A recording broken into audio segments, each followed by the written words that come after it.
So your job on a sales call is to help them. So it need to focus on the value that you bring so that when you do reveal the price, that it's not a complete sticker shock to them. And she accepted my 8K proposal within an hour of me sending it. So it's like, don't let a few no's or rejections kill the momentum you built in your business, because you never know where your next client might be.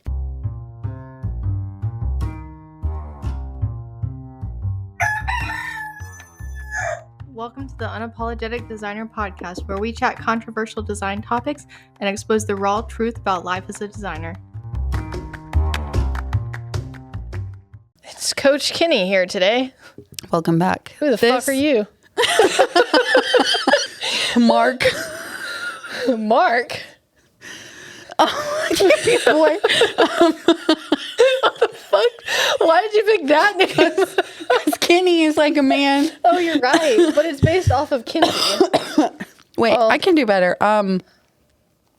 Marisa. That's how Pablo says my name. I feel like it's fitting. I don't know. Margaret. Welcome back to the podcast. I'm Coach Mary. And I'm Coach Kenny. And today we're going to be talking about client sales calls, the thing that every single designer Shits their pants about. Some of our students will literally skip our group coaching call that involves discovery practice just because they don't want to practice. Like, that's how terrified some people are. We keep track of attendance, and it's like perfect attendance, discovery call practice way down here, and then they're back to perfect attendance afterwards. And it's so intimidating for our students, and I totally understand why. Because it's scary. It's scary as hell to get on a call with somebody you've never met and talk to them about their business, and then ask them for a sale at the end of the hour or 30 minutes, however long your calls are. So the other day we were doing discovery call practice, and we do breakout rooms. They all go and practice, and then they come back, and I asked them the question. I was like, okay, so how did it feel to be in your client's shoes? And nobody answered the question correctly. Everybody's still just focused on themselves. And they were like, yeah, I felt really scared. And I was like, no, how did it feel to be in your client's shoes? And it was so hard for them to answer that question, because I think it's just a fact of life. It is hard to put yourself in somebody else's situation. It's hard to put yourself in the seat of the client. Yeah. Because so often we think of our own point of view, and this really plays a role when, like, we hear designers say, well, none of the clients that I talk to can afford my services, but they don't. You don't know that? You don't know that. And so it's really hard to put yourself in the client's shoes, but it's also extremely important, especially, can you not take me seriously? I'm like really big on eye contact, and I'm like, I cannot fucking look at you. I thought that I looked very cute. Highlighter, I think. Yeah. When you stop seeing discovery calls as convincing and start seeing them as leading, everything changes in your mind. There is no room for showing the client an ounce of anxiety or fear or nervousness, because you're going to amplify what they're feeling. They're already anxious as hell. They don't know if you're the right designer. They probably never done this before. Like, this is a huge thing to have your business completely rebranded. And like, for a lot of these clients that we're interviewing, this is their baby. Like, they have been a one-woman show. Maybe they have a VA or whatever, but they've been a one-woman show for years. They've DIY'd pretty much everything up until that point, a lot of times.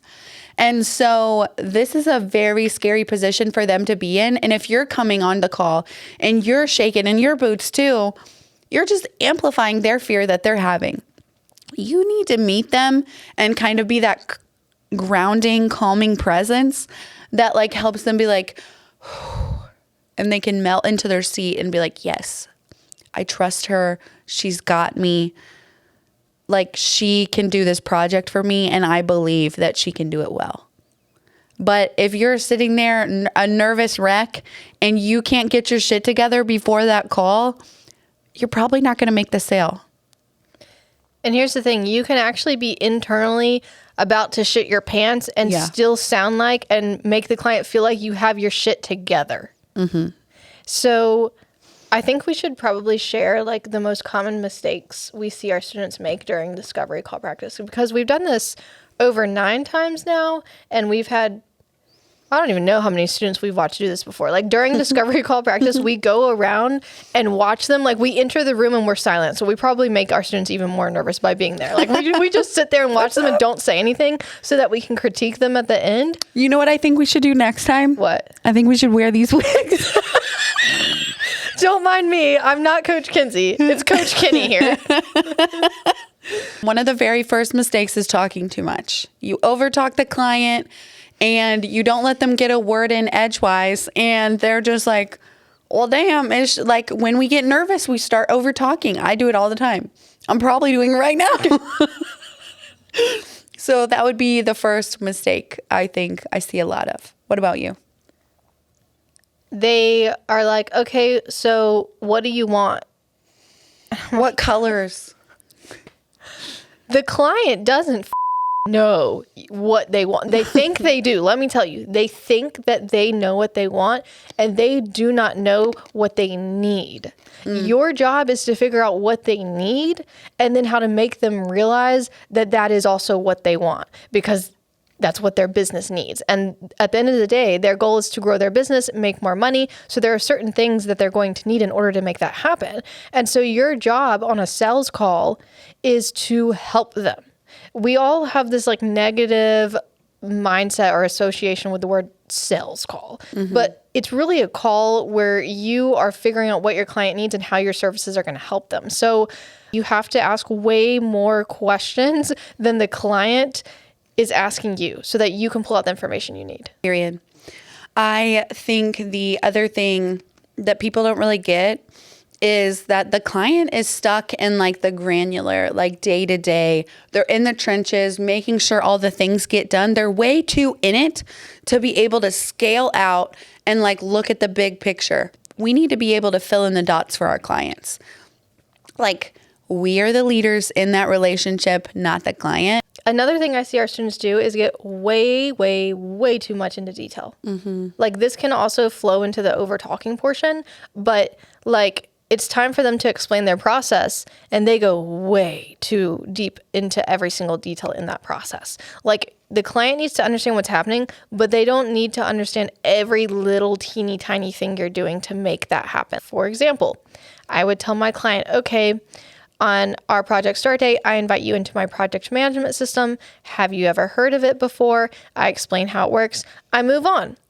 But the mistake I see our students make is they're like, okay, this day you're going to be invited into the project management system. You're going to have to make your own account. You're going to have to accept your invite. And then once you're accepted in there, you can go to this task. And see how I'm over explaining it? Like they're immediately stressed out and confused and overwhelmed. I think the other thing I see is not asking like value focused questions.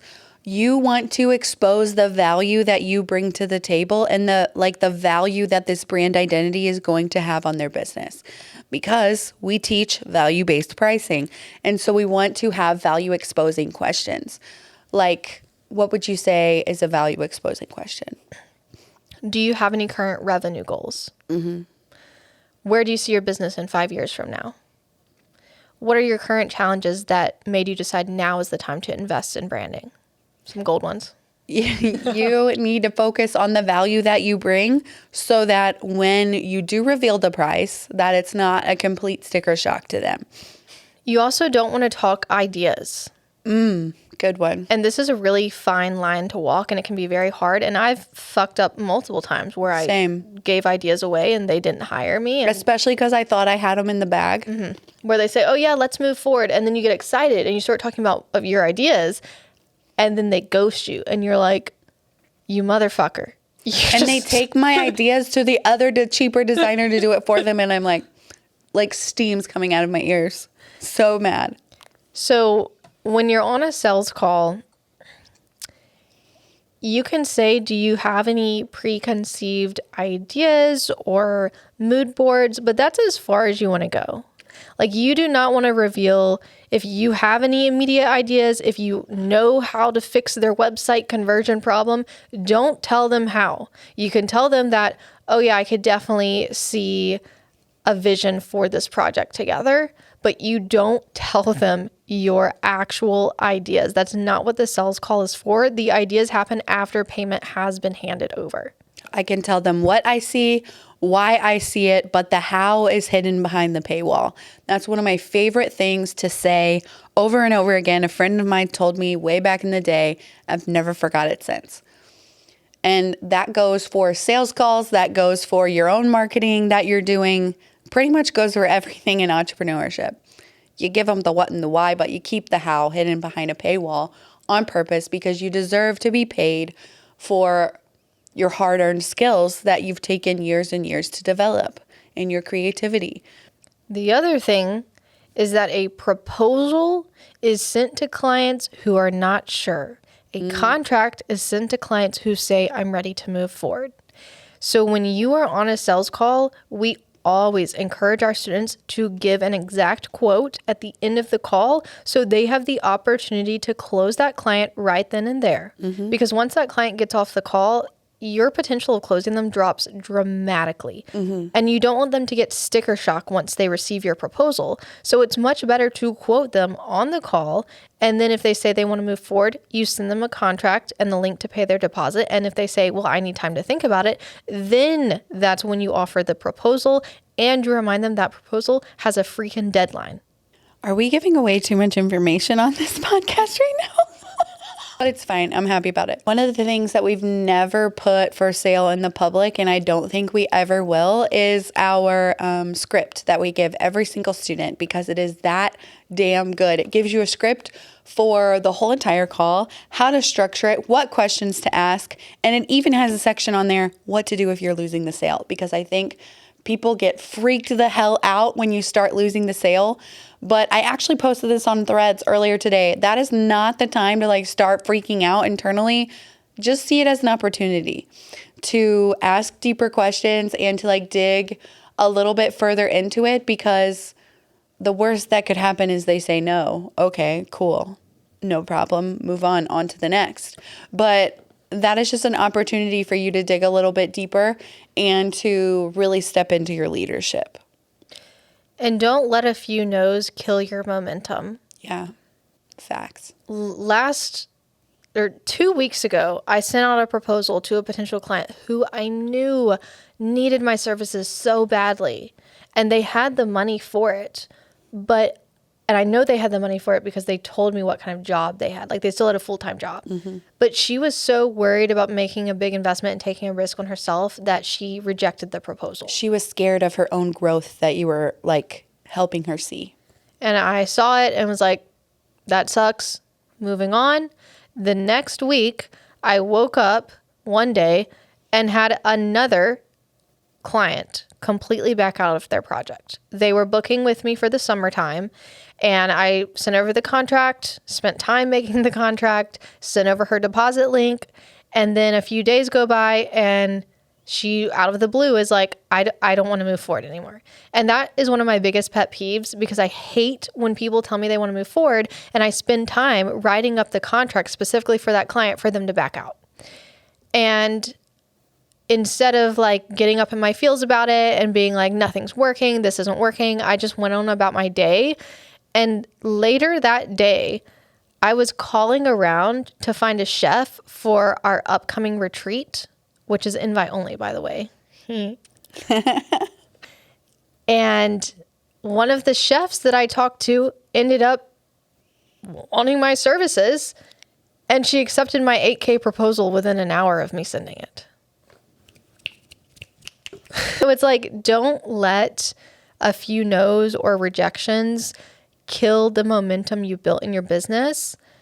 Keep on going, because you never know where your next client might be. If you want to hear more designer success stories, go ahead and subscribe to the Unapologetic Designer podcast. If you want to join our design community at the Brief Collective or enroll in Design Biz Academy, information on how to do that can be found in the description.